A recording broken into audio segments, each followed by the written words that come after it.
Okay, we're back. Okay. Oh, hang on. You can It's so bright. What's up, guys? It's Lily May and welcome back to my channel, or welcome if you are new.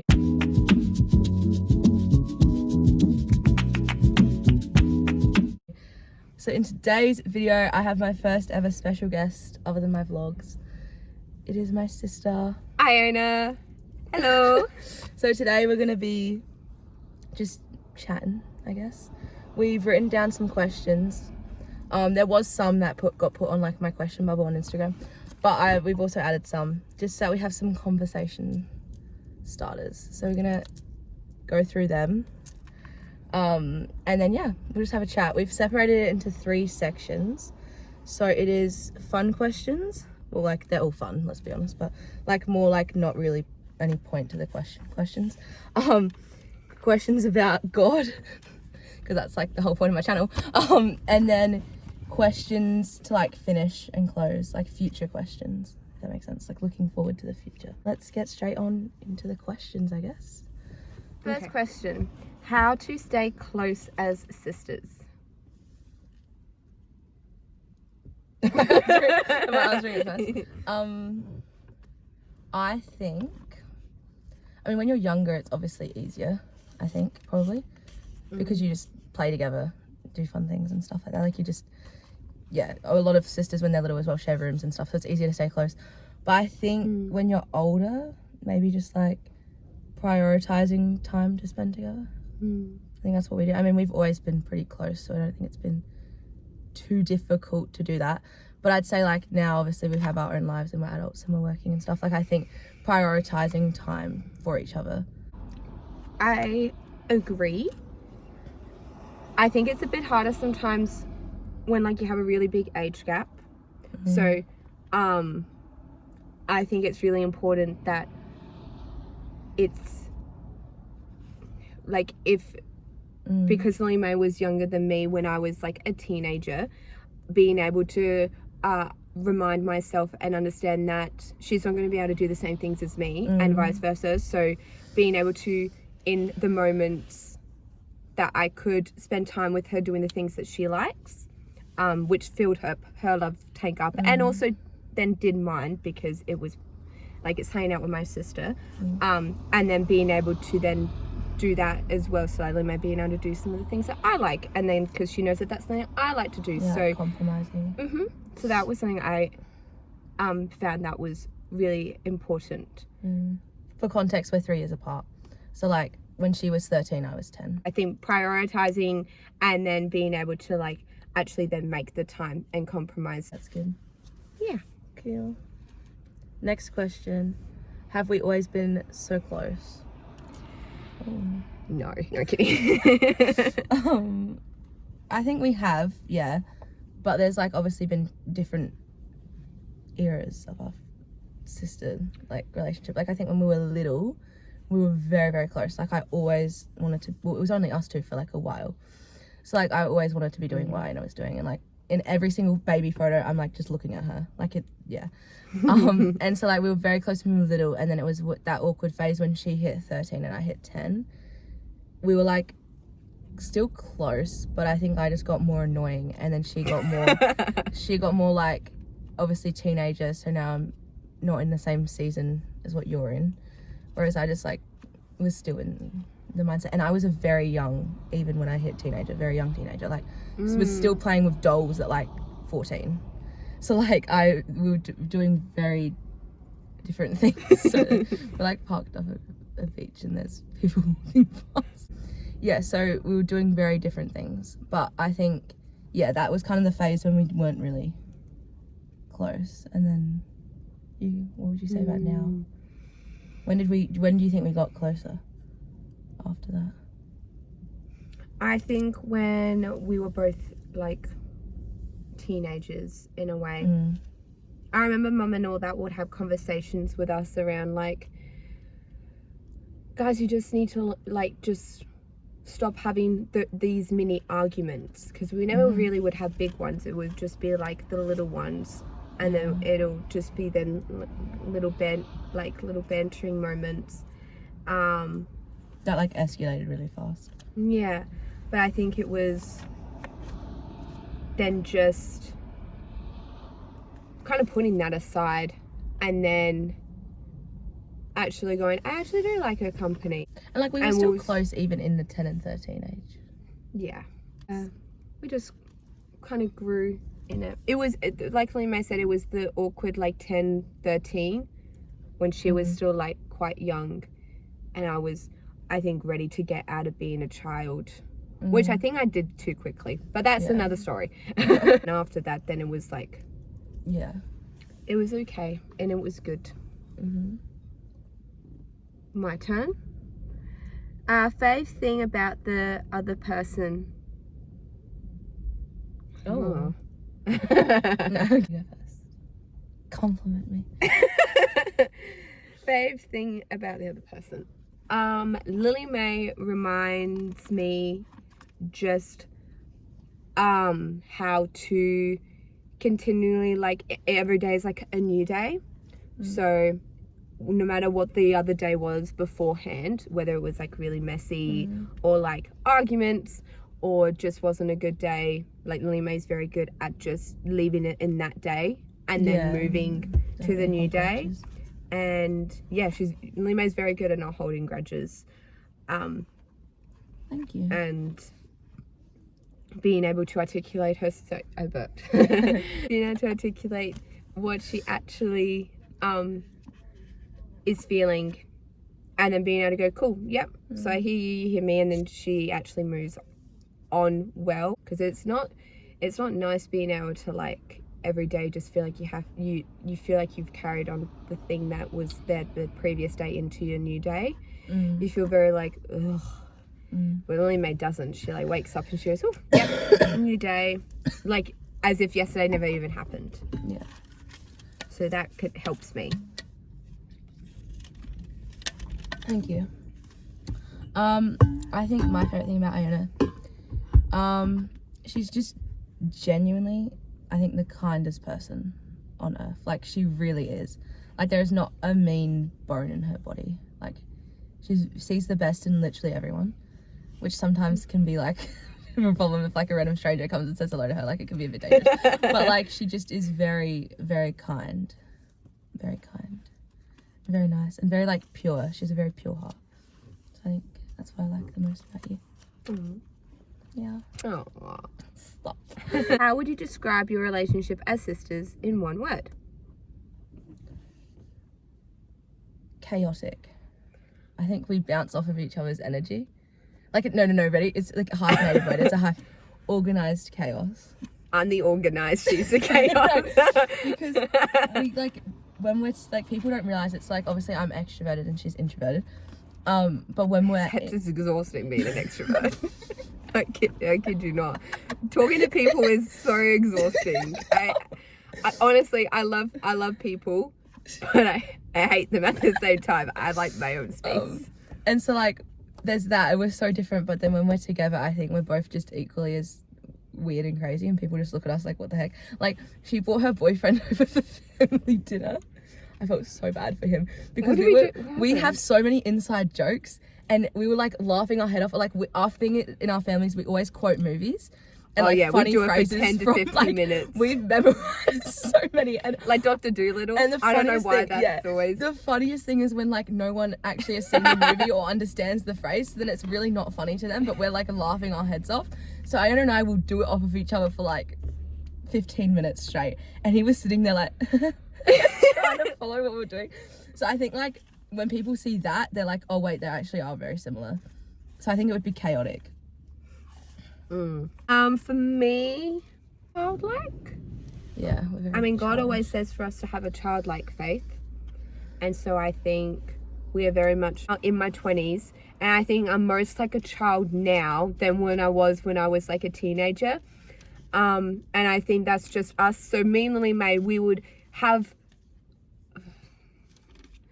like conversations with each other about like life, and then the next day we'll go get a blind bag from like Kmart in the kids section and just open it up.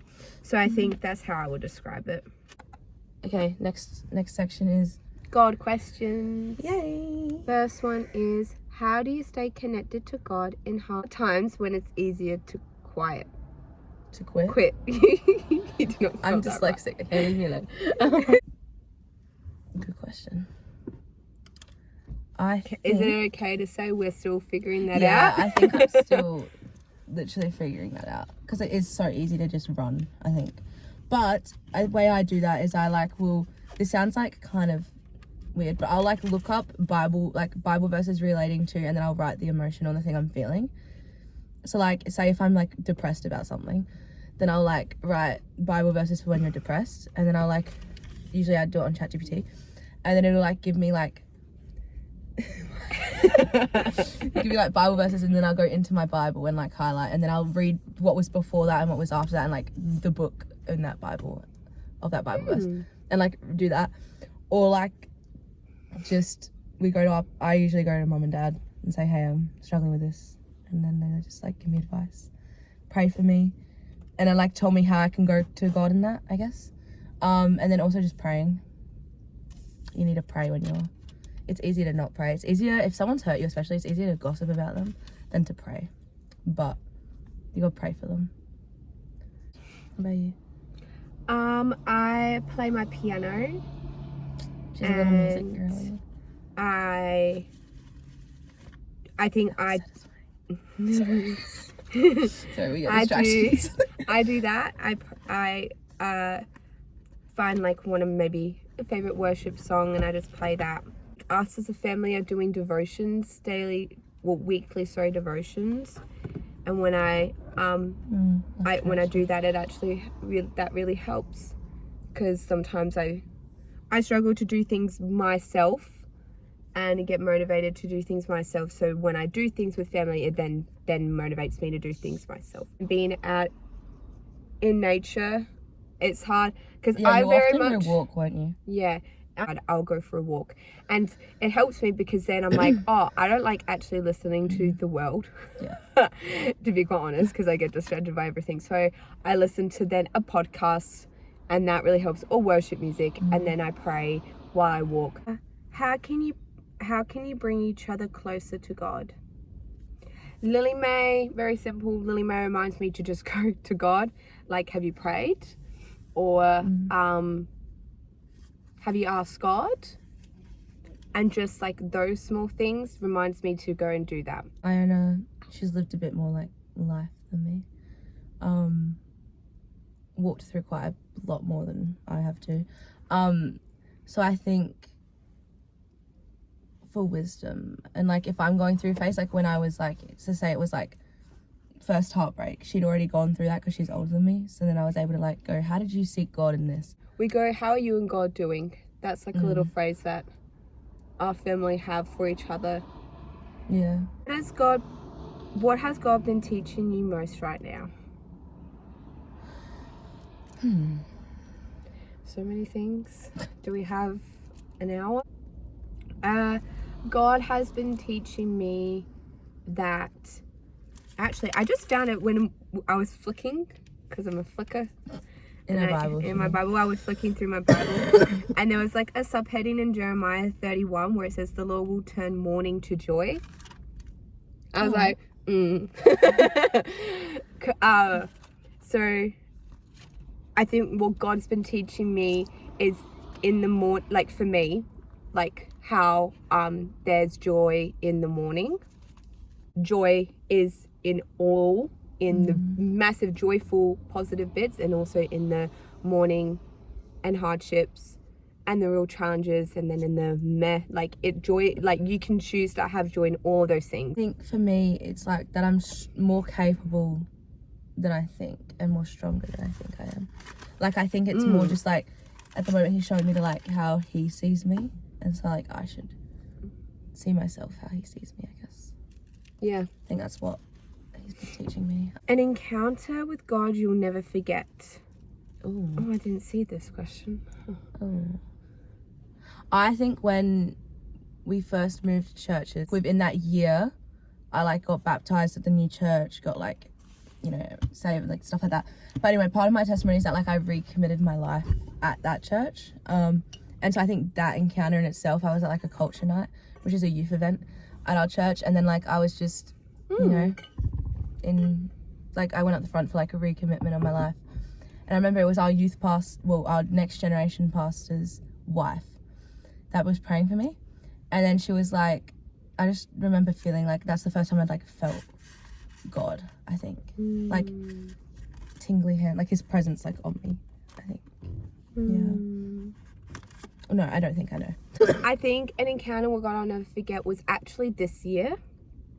This year for me has been very much like health and burnout this year.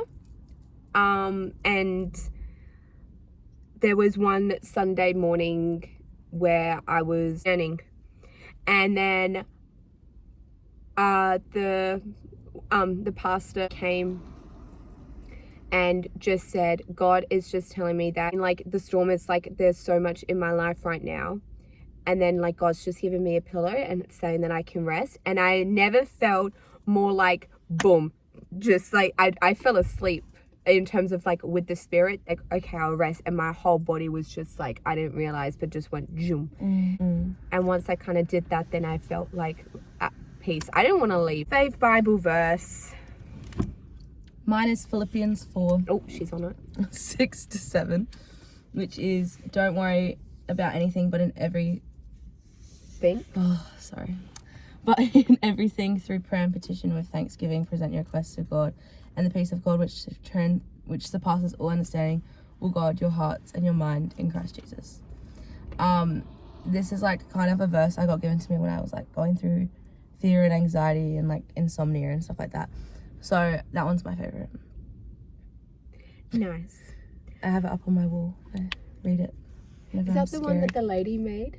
No, that's smashed. Oh, okay. It's like written on paper. Oh, okay. Mine is Jeremiah 29, verse 11 to 14. It's extended. It used to just be Jeremiah 29. Yeah, 11. And it says, for I know the plans I have for you, declares the Lord, plans for welfare and not for evil, to give you a future and a hope. Then you will call upon me and come and pray to me, and I will hear you. You will seek me and find me when you seek me with all your heart. I will be found by you, declares the Lord, and I will restore your fortunes and gather you from all the nations and all the places where I have driven you, declares the Lord. And I will bring you back to the place from which I sent you into exile. Good. Yeah, that's always been your favourite, hasn't it? It was the first. Jeremiah 29:11 was I'm not the picking first. my nose, by the way, guys. It's itchy. Jeremiah 29:11 was the first Bible verse I memorized back when I was like in year 5. I'm very like proud of myself because I believe that it's really important for us to memorize God's words, but I'm not very good at that. And so when I was able to memorize that one, I'm just like, oh. But yeah, those are our favorite verses. Okay, just took a moment to cool down. So we're gonna answer our last 2 questions. What's the biggest thing the other sister has taught you?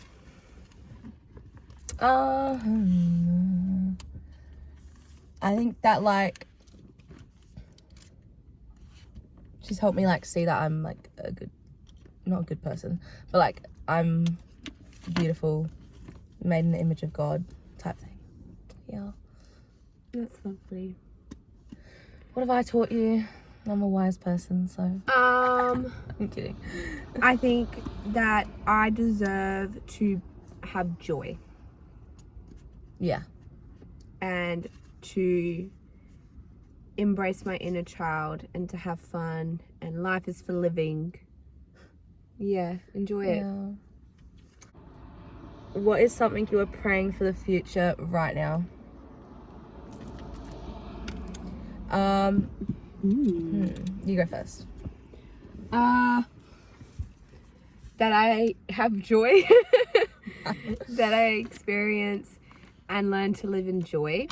Praying for the dreams in my life to come to like fruition, I guess. I love that. Yeah. That wraps up today's video. Thanks for coming. You're welcome. Stepping into my car. It's my card. That's okay. My God. Goodbye, guys. Bye. Remember, Jesus loves you. This I know. Okay, bye.